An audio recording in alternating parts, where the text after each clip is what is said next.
Bienvenidos a esta parte del Diplomado de Derechos Humanos, Paz y Posconflicto que ha organizado la Facultad de Derecho de la Universidad Pedagógica y Tecnológica de Colombia. Mi nombre es Luis Horacio Eslava Suárez, soy abogado de la Universidad Libre de Colombia, especializado en la Universidad Nacional de Colombia, en las instituciones jurídico-laborales, con énfasis en el sector público, y docente universitario en varias universidades de carácter privado y de carácter público, y en esta oportunidad invitado por la Universidad Pedagógica y Tecnológica de Colombia, la Facultad de Derecho y su señor decano, el doctor Luis Bernardo Díaz.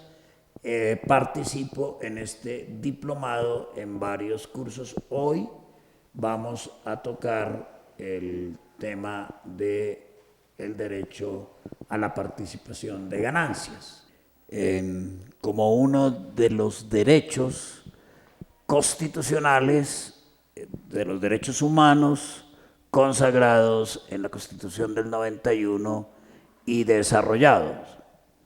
Voy a tocar 6 temas. Primer tema, antecedentes. Segundo tema, fuentes normativas. Tercer tema, tendencia jurisprudencial. Cuarto tema, problemas en la aplicación de este derecho. Quinto tema, a modo de interrogatorio. Y sexto tema, lecturas complementarias. Antecedentes, primer tema. El derecho de participación en las ganancias surge realmente a fines del siglo XIX y comienzos del XX en la Europa previa a la Primera Guerra Mundial y en la Europa de la posguerra, tanto de la Primera como de la Segunda Guerra.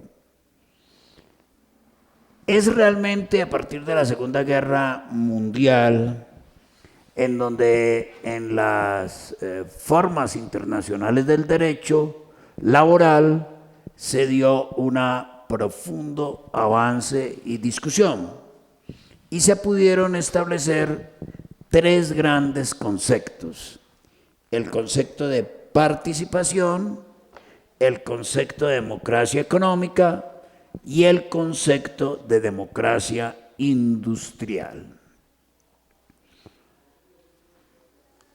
Igualmente fue a través de allí que surgieron los conceptos de OIT y que surgió también en la Constitución colombiana el concepto de participación de los trabajadores, en lo que la Corte Constitucional después llamaría el desarrollo de la democracia industrial. Veamos entonces cómo fue que surgieron entre 1920 y 1930 el tema de la participación de los trabajadores. La distinta doctrina internacional ha establecido que esta categoría es bien compleja e incluye la participación de los trabajadores, técnicas y conceptos regulatorios en lo que hemos llamado la democracia industrial, es decir, la participación que los trabajadores tienen en la administración, en el desarrollo de su inclusión dentro del rol empresarial. Por eso, la primera diferenciación que tenemos que hacer es lo que tiene que ver con la participación de los trabajadores. Podríamos decir que hay 2 tipos de participación de los trabajadores. Una participación directa cuando los trabajadores participan en la administración o en el rol administrativo de la empresa. Por ejemplo, cuando, como sucedió en Inglaterra entre 1920 y 1930, se desarrolla una empresa participativa.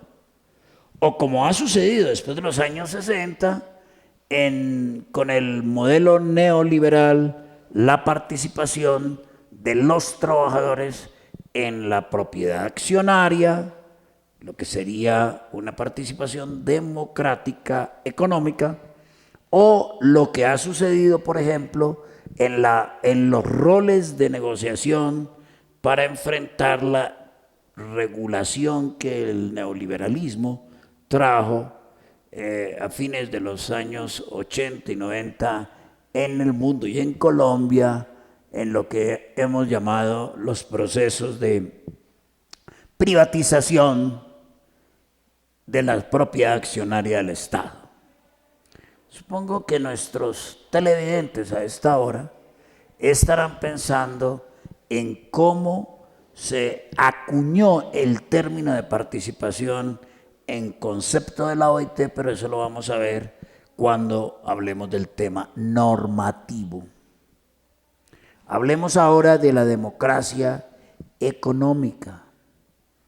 La doctrina internacional también, principalmente la doctrina desarrollada por influencia de la socialdemocracia, ha establecido que se refiere a la distribución de bienes sociales a toda la sociedad.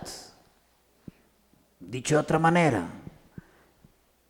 el Estado Social de Derecho acuñado en Alemania inicialmente y extendido en las constituciones españolas y en la constitución nuestra, también han adoptado el concepto de democracia económica como la participación de la sociedad en la distribución de esos bienes sociales.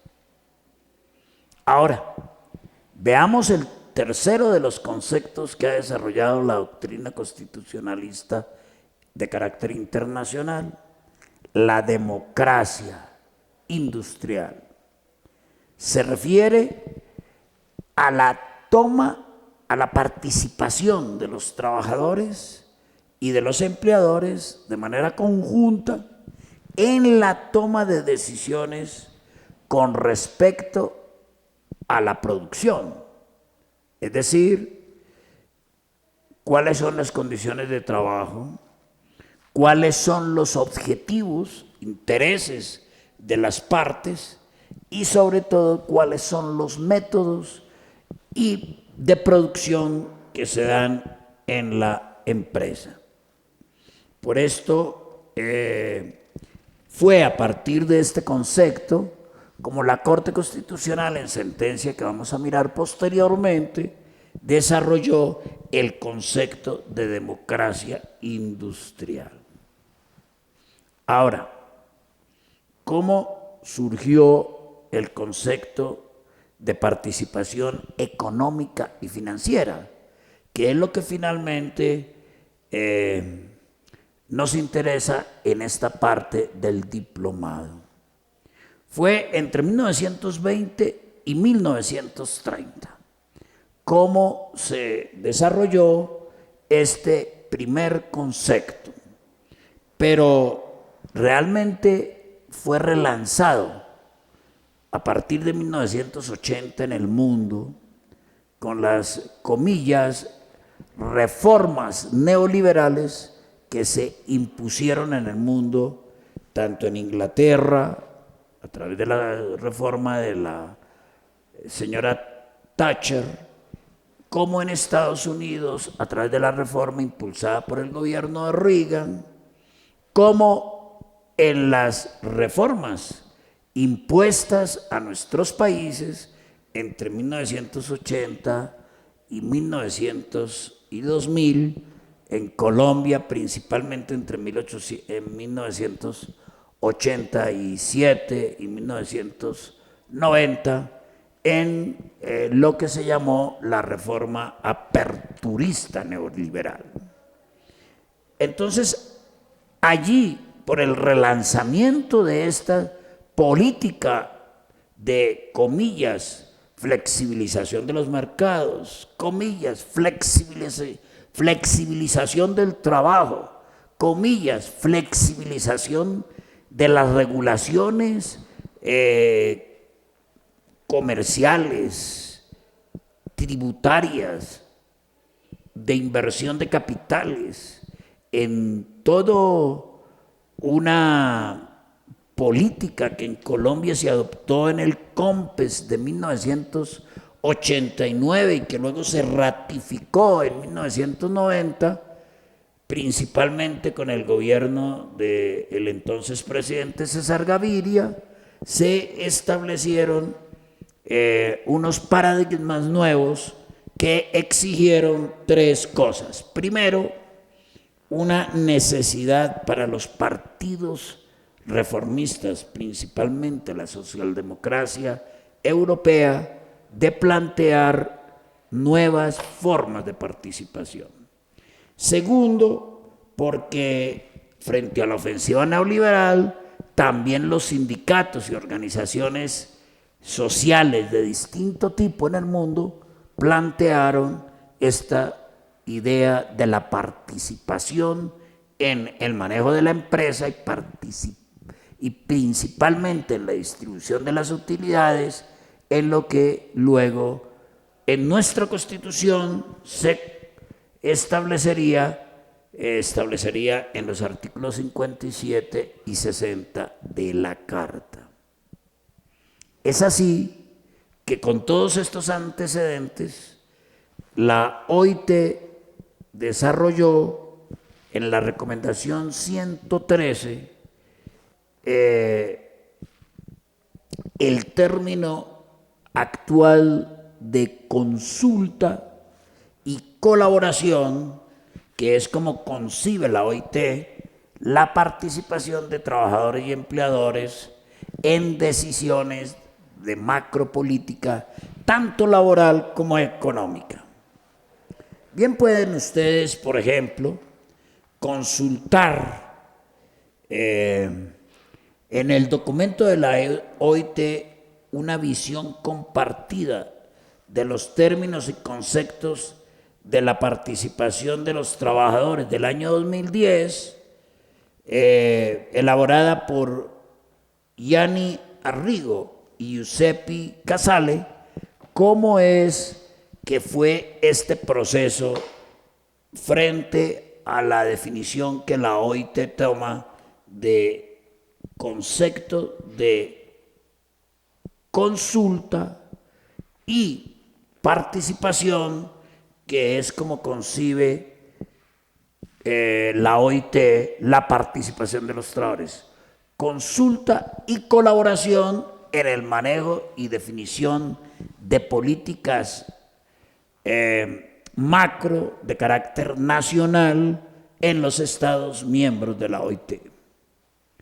Pero para la OIT, la participación de los trabajadores la desarrolla como concepto de participación a través de la toma de decisiones en el ámbito empresarial, es decir, en el marco de una empresa. A esta participación es a la que entonces nos queremos referir en el cuarto concepto que hemos hablado. Recapitulemos. Primero, participación en general de los trabajadores, que para la OIT en el 113, en la recomendación 113, se asimila a consulta y colaboración. Segundo, democracia económica. Tercero, democracia industrial. Y finalmente, participación en la toma de decisiones en el marco de una empresa, que podríamos asimilarla a lo que hoy está establecido en el artículo 57 de la Constitución Política. En Europa, en particular para la OIT, se desarrolló un gran campo normativo. Vamos a hablar entonces de las NIT, Normas Internacionales del Trabajo, que han sido acumuladas en 3 recomendaciones y un convenio, o unos convenios, 2 convenios que no han sido ratificados aún por el Estado colombiano. En el Estado colombiano hemos tenido una característica, es que hemos ratificado los convenios principales, tanto los que determinan principios y derechos fundamentales del trabajo, como el 87 y el 98 de los años 48 y 49 de la OIT, los hemos ratificado con mucho espacio de tiempo. Por ejemplo, estos de los años 48 y 49, solo los ratificamos mediante las leyes 26 y 27 de 1976, casi 30 años después de haber sido promulgados. Y estos 2 convenios, los 153 y 135 y 155, no han sido ratificados aún por el Estado colombiano. Pero la OIT sí ha desarrollado en los convenios, en la recomendación 94 de 1952, en la recomendación 129 de 1967 y en la recomendación 130 de 1967, aspectos, comillas, que los estados deben tener como parámetros, como guías para su legislación interna y para su interpretación de normas constitucionales y legales nacionales. Sí ha desarrollado normas que regulan la participación de los trabajadores. La primera recomendación, la 94 de 1952, regula o establece mejor pautas para la colaboración en el ámbito de una empresa que deben ser adoptadas por los Estados miembros de la OIT en su legislación interna. La otra, la 129 de 1967, tiene que ver con la comunicación que debe darse en la empresa y los mecanismos que deben adoptarse para que esta comunicación permita una concertación y una conciliación fácil entre trabajadores y empleadores, estableciendo mecanismos oportunos de participación.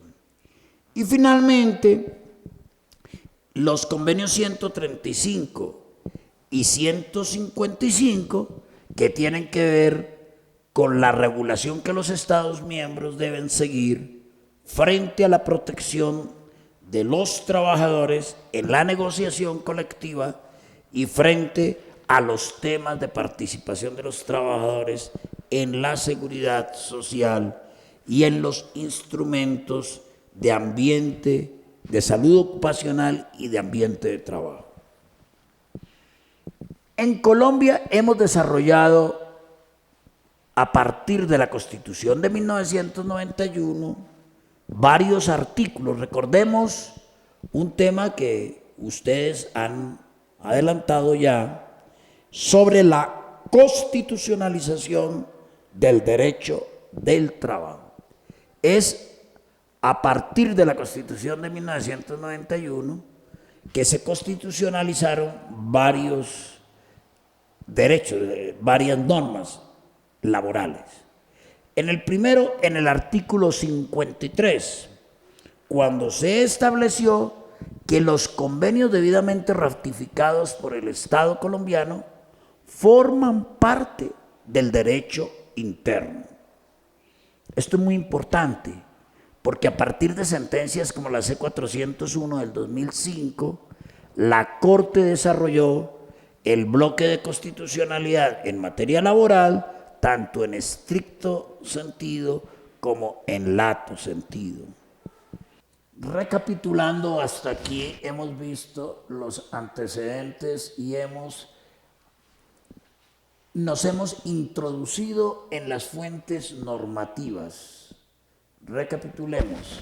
Las normas internacionales de derecho, tales como las recomendaciones de la OIT, las recomendaciones 94, 100 del año 1952 y 129 del año 1967, o los convenios de la OIT 135 y 155 que no han sido ratificados por el Estado colombiano.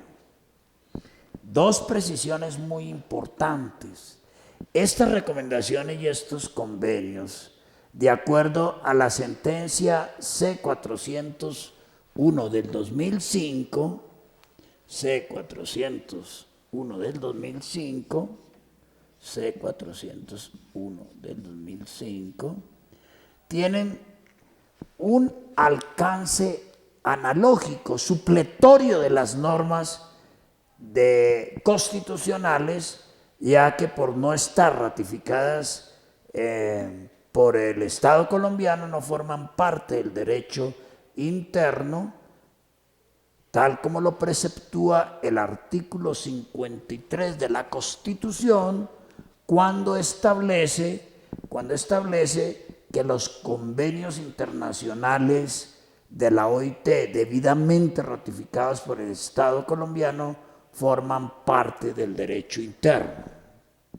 En esta sentencia, la C-401 del 2005, la Corte ha establecido el criterio de configuración del bloque de constitucionalidad en materia laboral en estricto sentido frente a los principios y derechos fundamentales del trabajo, es decir, los convenios 87, 98 de la OIT y aquellos que tienen que ver con el trabajo forzoso, con el trabajo infantil, con el trabajo decente.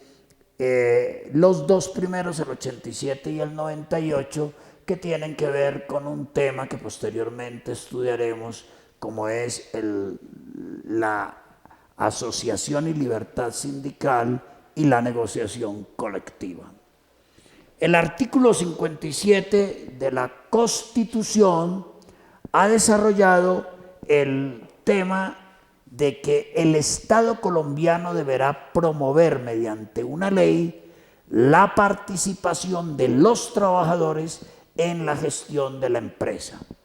Igualmente, el artículo 60, que fue desarrollado en 1995 por la Ley 226, que establece que el Estado promoverá la participación en la propiedad, la participación de los trabajadores en las acciones de las entidades que el Estado venda a través de los procesos de privatización. Estas normas en su conjunto son fundamentales para el desarrollo del tema de la participación en materia de los trabajadores en el tema de las ganancias. La Corte ha estudiado en varias sentencias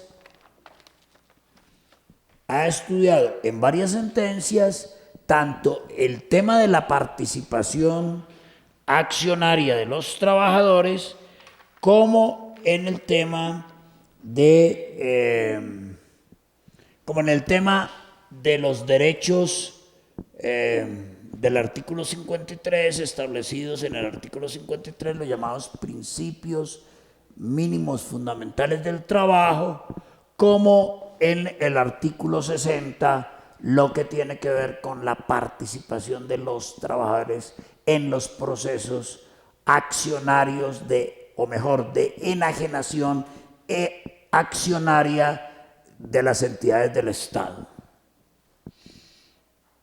Veamos un poco ahora lo que es la tendencia jurisprudencial. La Corte en dos sentencias, la C-028 de 1995, estableció allí tres temas que son muy importantes. Desarrolló la llamada democracia industrial, que como ya vimos, democracia industrial, que como ya vimos, tiene que ver con cómo es el proceso de participación en las labores productivas, cómo se vincula los trabajadores y empleadores en las labores de la producción. La C-028 del año 1995, que los invito a estudien a profundidad, establece cómo es el proceso de desarrollo democrático en materia tanto económica e industrial. Y dice la Corte allí que la Constitución desarrolló en los artículos 57 y 60 el principio de democracia establecido en los artículos primero, en el artículo primero y en el artículo segundo de la Constitución. C-028 de 1995. Igualmente ha desarrollado la Corte Suprema de Justicia, Sala de Casación Laboral, en dos sentencias bien importantes, la sentencia 6.484, sentencia 6.484 del 22 de abril del 2015, magistrada ponente Clara Cecilia Dueñas,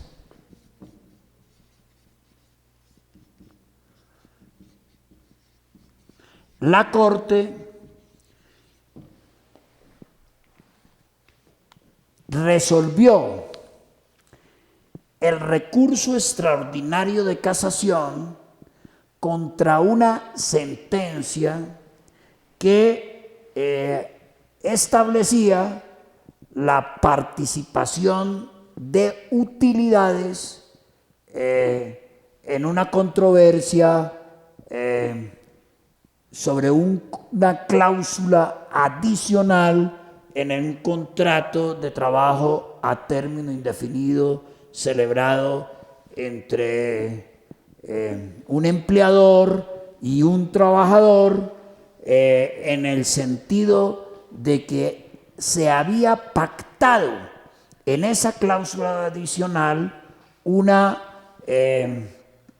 utilidad que obtendría el trabajador sobre la base del incremento de determinados servicios que prestaba el empleador. Allí la Corte estableció que esa cláusula adicional sí establecía la participación de utilidades y como tal debería ser tenida en cuenta en el momento de la liquidación de prestaciones sociales, en el momento como factor salarial para la liquidación de las prestaciones sociales. Lo mismo estableció la Corte en la sentencia 24.599, sentencia 24.599 de julio del 2006, en donde se había pactado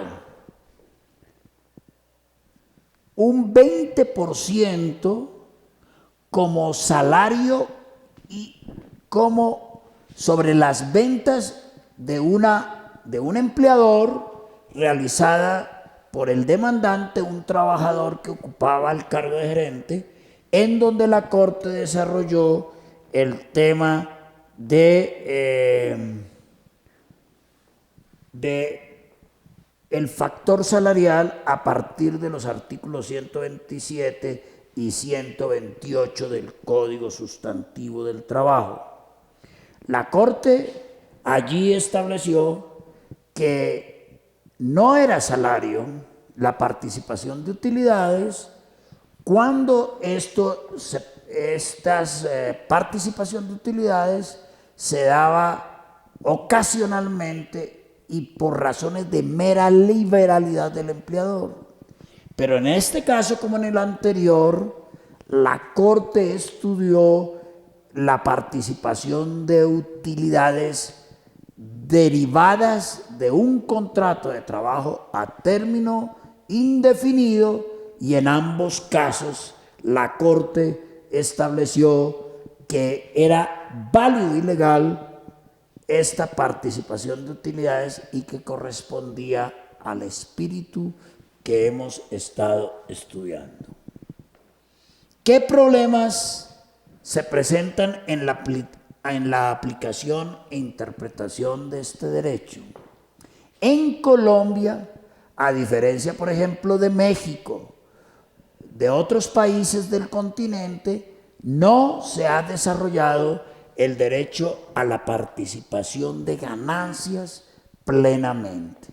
Lo máximo que hemos podido establecer en el artículo 57 y en el artículo 60 de la Constitución son la participación en lo que llamaría la Corte la democracia industrial, es decir, en la gestión de las empresas, tal y como está en el artículo 57 de la Constitución, y la participación en los procesos de enajenación accionaria del Estado, tal y como están contemplados en el artículo 60 de la Constitución, que fue desarrollado por el artículo 3 de la Ley 226 de 1995.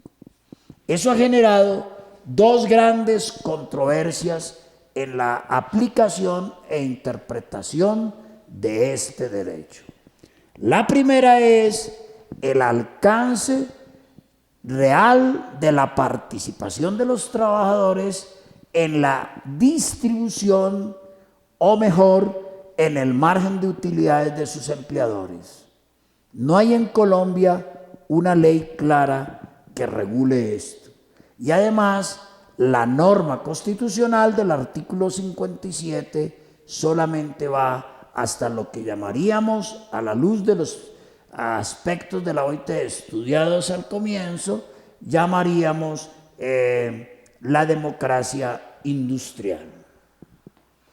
Surgen, después de toda esta exposición, varios temas a manera de interrogatorio.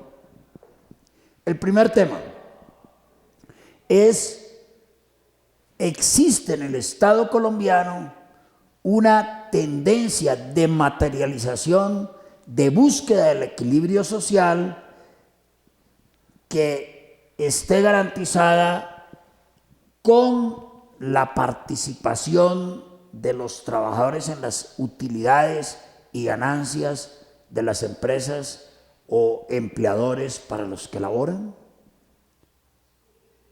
En verdad no está regulado esto en el derecho colombiano, y sería muy importante que se diera aplicación de este principio, que ha sido desarrollado sí por el derecho internacional, por las normas internacionales del trabajo, que se diera en el Estado colombiano.